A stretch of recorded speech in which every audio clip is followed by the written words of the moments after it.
Hello, explorers, and welcome to a very special place.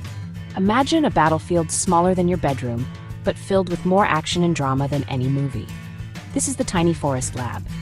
It's a controlled environment where scientists like us can watch nature's most epic rivalries unfold up close. Today, on this Christmas Eve of 2025, we are kicking off an incredible experiment. We are about to witness a 100-day war between two of the most organized and powerful insect groups on the planet. I'm talking about a legendary clash, ants versus termites. These two groups have been rivals for millions of years, fighting for food, territory, and survival itself. Why do they fight? Well, it's simple, really. Both ants and termites are incredibly successful. They build massive colonies with millions of individuals. They are experts at finding resources, but the forest is only so big. There's only so much wood to eat and so much space to build a home. For ants, termites are a fantastic source of food, packed with protein. For termites, ants are the ultimate predators, an enemy that wants to invade their home and destroy everything they have built. So, they have evolved amazing ways to fight and defend themselves. It's a natural war that has shaped them into the creatures they are today. In our lab, we have created the perfect stage for this ancient conflict. We have a huge sealed glass enclosure filled with soil, leaf litter, rotting logs, and small plants. It's a miniature forest ecosystem. We've introduced a thriving colony of bulldog ants and a massive mound of subterranean termites. For the next 100 days, we'll use tiny cameras, heat sensors, and microphones to watch their every move. We will track their battles, their strategies, and their daily lives. We're going to see teamwork, incredible acts of bravery, and some of the most clever tactics you can imagine. This isn't just about watching a fight. It's about understanding nature's ultimate survivors. So get ready for an adventure on a miniature scale. We will be your guides through this hidden world. Each day will bring new challenges for our insect armies. Will the fierce and aggressive ants overwhelm the termites with their powerful stings and organized attacks? Or will the secretive and well-defended termites use their building skills and sheer numbers to hold their ground? This is more than just a science experiment. It's a real-life saga of two incredible empires. The countdown begins now. 100 days, 2 colonies, 1 ultimate winner. Let the forest war begin. First up, let's meet our aggressive challengers. The Bulldog Ant Legion. These aren't your average picnic ants. Bulldog ants are some of the biggest and most formidable ants in the world. Our colony, which we've nicknamed the Red Raiders, has about 10,000 individuals. They are led by a single massive queen. Her only job is to lay eggs, producing hundreds of new warriors every single day to fuel the war effort. The queen is the heart of the colony, hidden deep within their underground nest. The entire legion exists to protect her and ensure the colony's future. Without her, the colony would slowly die out. The strength of the Red Raiders lies in their different types of ants, or castes. The most impressive are the soldiers. These are larger ants with huge mandibles, or jaws, that can deliver a powerful, painful bite.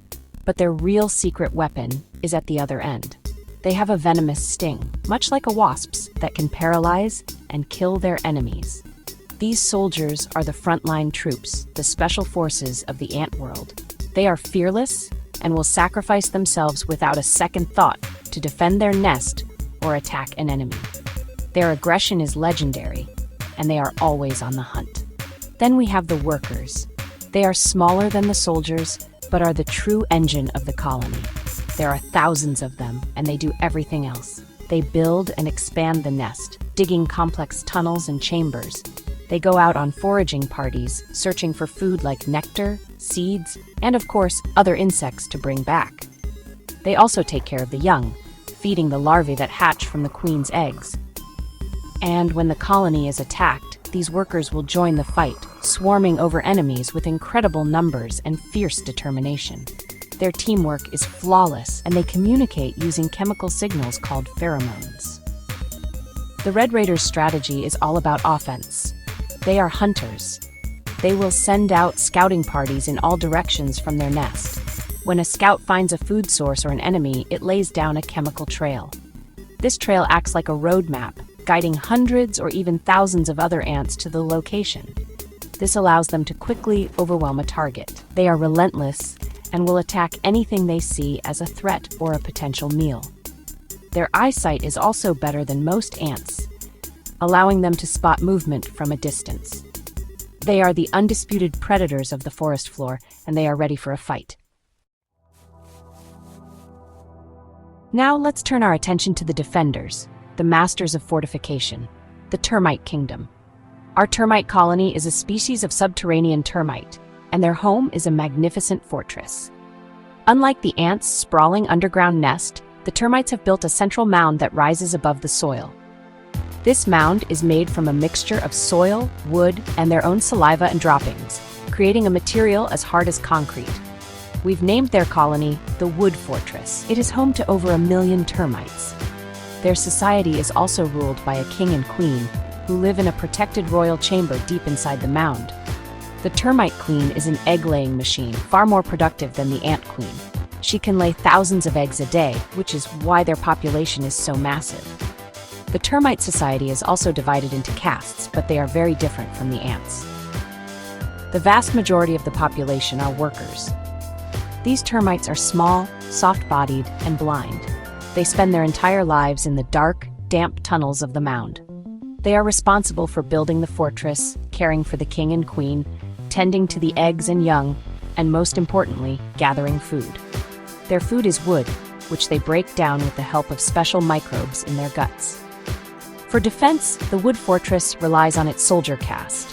Termite soldiers are a sight to behold. They are larger than the workers and have heavily armored heads. Some have massive, crushing jaws that can snap an ant in two. Others have evolved even more bizarre weapons. Some of our termite soldiers have a long nozzle-shaped head. They can shoot a sticky, toxic chemical spray at attackers. This glue can entangle ants and disable them from a distance. These soldiers are stationed at key points throughout the mound and tunnels, ready to block any breach and defend their home to the death. The termites' greatest strength is their defense and construction ability. They don't forage in the open like ants. Instead, they build protective tunnels made of mud and wood pulp that extend out from their mound. These covered highways allow them to travel to a food source like a rotting log, completely hidden from predators. This strategy is all about avoiding a fight. They want to stay hidden and secure. Their mound is a fortress with thick walls, confusing tunnels, and deadly traps. They are the ultimate survivors, relying on engineering and numbers to withstand any attack. They will not be an easy meal for the Red Raiders. Our tiny forest lab is now a living, breathing world. It measures 10 meters long by 5 meters wide, a huge space for these tiny inhabitants. On the east side, nestled under the roots of a small ficus tree, is the entrance to the Red Raiders' ant nest. The soil here is sandy and loose, perfect for them to dig and expand their territory. We can see their scouts already patrolling the area, their large eyes scanning for any movement. They are mapping out their new home, establishing borders, and searching for the first signs of food. Their energy is visible. They are restless and ready for action. On the west side, about 8 meters away, stands the impressive mound of the Wood Fortress. It's a solid, earthy structure rising 20 centimeters above the ground. It looks like a miniature volcano.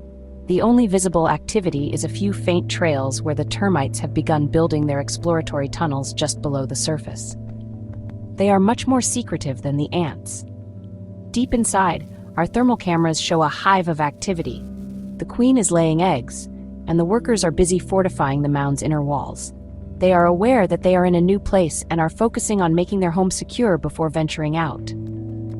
Between the two colonies lies the no man's land. This central area is filled with everything our insect armies could want or need to fight over. There are several large, decaying logs, a perfect feast for the termites. There's a patch of flowering plants that will provide nectar for the ants. Piles of leaf litter create a complex landscape with plenty of places to hide, ambush, and clash. We've also installed a small automated watering system to simulate rainfall. This environment is designed to be a paradise and a war zone all at once. The stage is set for a truly epic confrontation. For the first few days, there is an eerie calm. Both sides are getting used to their new surroundings. The ants create wide patrol routes around their nest, clearing debris and marking their territory with chemical scents. The termites slowly extend their hidden tunnels towards the nearest rotting log. They are like two armies setting up their camps before the first big battle. But they are on a collision course. The ants' hunting grounds and the termites' food source are in the same place. It is only a matter of time before a scout from one side stumbles upon the other. The quiet will not last long. The war began on day 5. An ant scout, a lone red raider, was exploring the edge of a large log in the center of the enclosure. It was searching for smaller insects to eat. By chance, it stumbled upon a weak spot in a newly built termite tunnel. It broke through the thin mud wall and fell into the darkness. Immediately, it was met by 2 termite workers. The workers were no match for the ant's size and aggression. But before the ant could kill them, 2 termite soldiers arrived. One had giant jaws, the other had a chemical sprayer. The battle was short and brutal. The ant was sprayed with sticky glue and then crushed. The ant scout never returned to its nest, but its brief intrusion sent a clear signal to the wood fortress.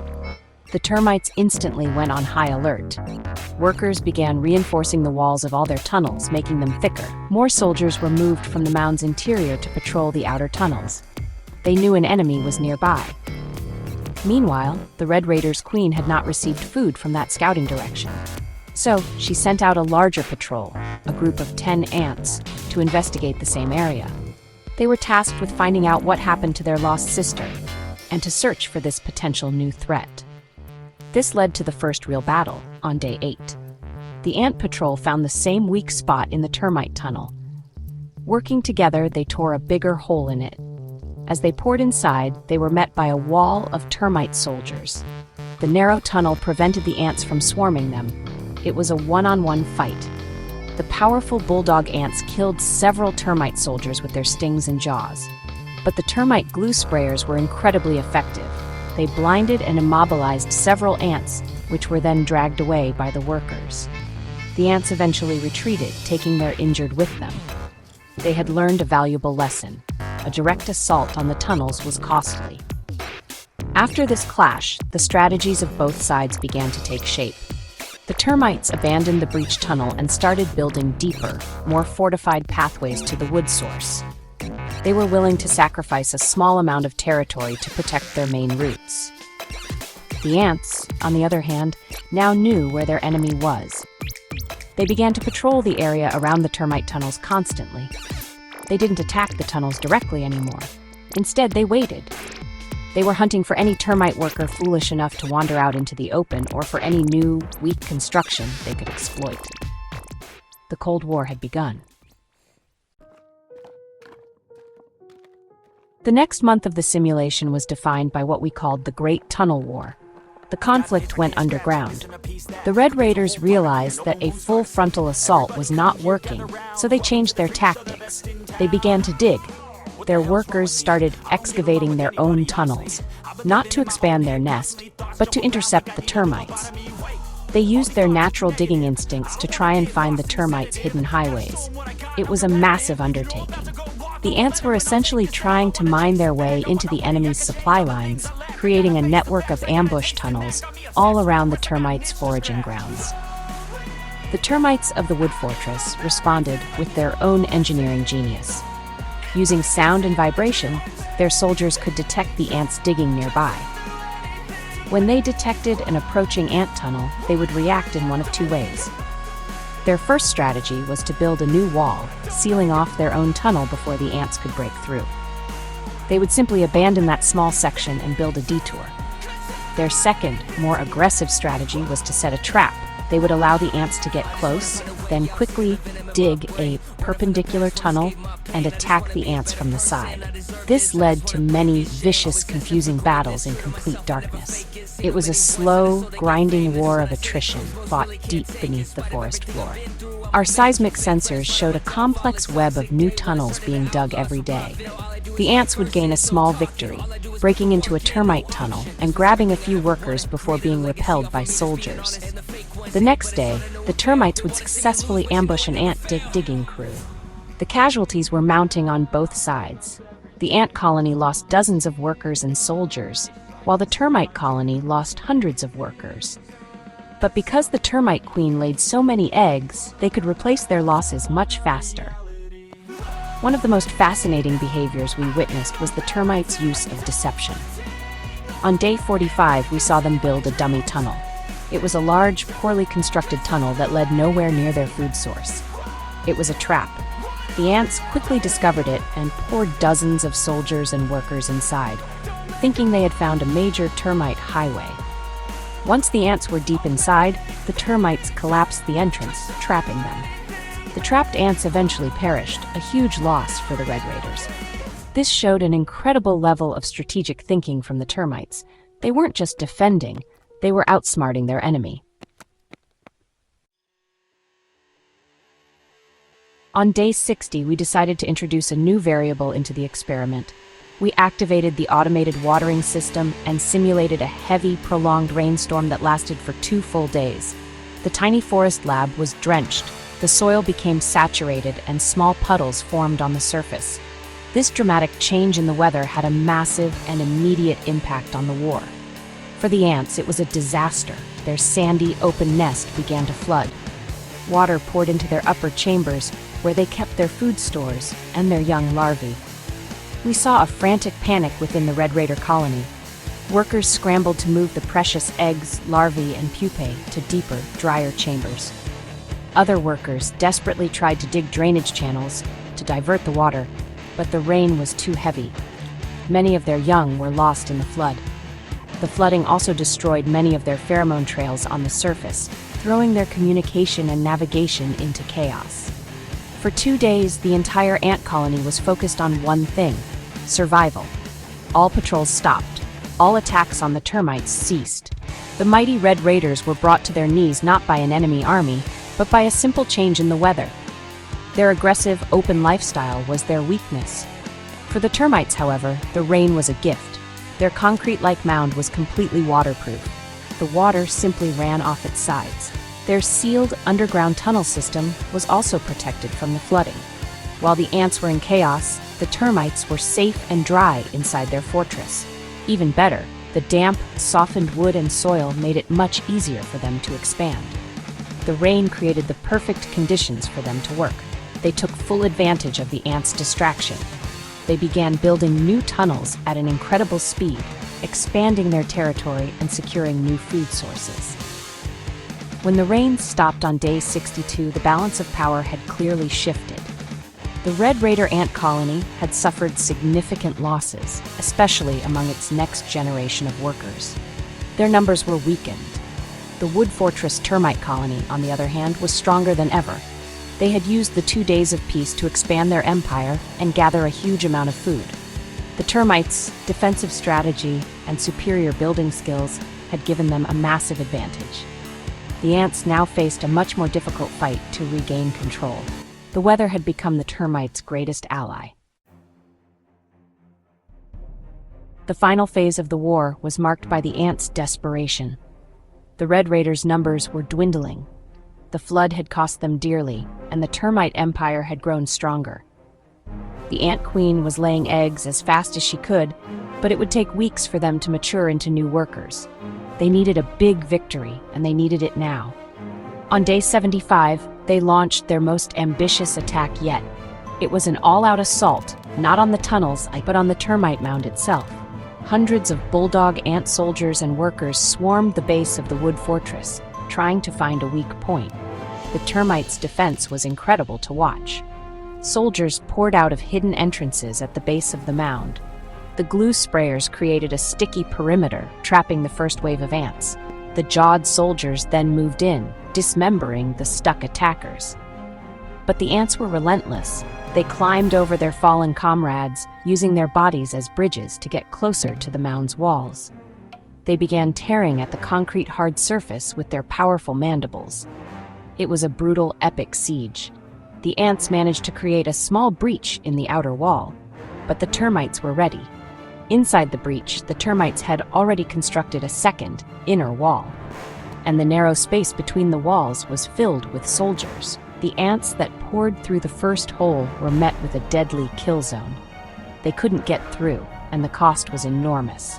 After hours of fighting, the ants retreated, having lost over 100 soldiers and workers. They had barely scratched the surface of the mighty wood fortress. The siege had failed. This defeat seemed to break the spirit of the Red Raiders. Their patrols became less frequent, and they stuck closer to their own nest. By day 100, the final day of our experiment, the outcome was clear. The Red Raider ant colony was a shadow of its former self. Their population had dropped by nearly half. They were now in a defensive posture, focused only on protecting their own nest. The wood fortress termite colony, however, was thriving. Their mound was larger, their population had boomed, and their network of tunnels now covered more than 2/3 of the entire enclosure. They had won the war, not by being better fighters, but by being better builders, better defenders, and better survivors. The forest floor belonged to them. So, what have we learned from this incredible 100-day war? The first and most obvious lesson is that aggression isn't always the winning strategy. The bulldog ants were bigger, stronger, and more powerful in a one-on-one fight. They were amazing predators, but their offensive strategy left them exposed. They were vulnerable to traps, to the weather, and to a determined defense. They won many battles, but they lost the war because they couldn't overcome the termites. Superior engineering and defensive tactics. It shows that in nature, brute force is not the only kind of strength. The termites, on the other hand, teach us the power of defense, patience, and cooperation. Their entire society is built around protecting the whole. They sacrificed individual workers and soldiers, and even entire tunnels, to ensure the survival of the colony and its queen. Their ability to build a fortress and control their environment gave them the ultimate advantage. They avoided fights when they could and chose their battles carefully. They showed us that sometimes the smartest move is to build a strong wall and let the storm pass you by. Survival is a team sport, and the termites are the ultimate team players. We also saw how unpredictable nature can be. The simulated rainstorm was a turning point. It was a random event that neither side could control, but it had a huge impact on the outcome. It highlights how all living things are at the mercy of their environment. The ants' lifestyle made them vulnerable to the flood, while the termites' lifestyle allowed them to thrive. It's a powerful reminder that success in the natural world is about being adaptable. The species that can best handle unexpected challenges is often the one that comes out on top. It's a key part of evolution. Finally, watching this tiny war unfold gives us a new appreciation for these incredible insects. We often see them as simple pests, but they are so much more. They live in complex societies with queens, soldiers, and workers. They use strategy, communication, and engineering to survive. They fight epic battles for their homes and their families every single day, right beneath our feet. This experiment has shown us that even the smallest creatures can teach us big lessons about teamwork, strategy, and the amazing, unending struggle for life on our planet. The tiny forest war is over, but the story of survival never ends.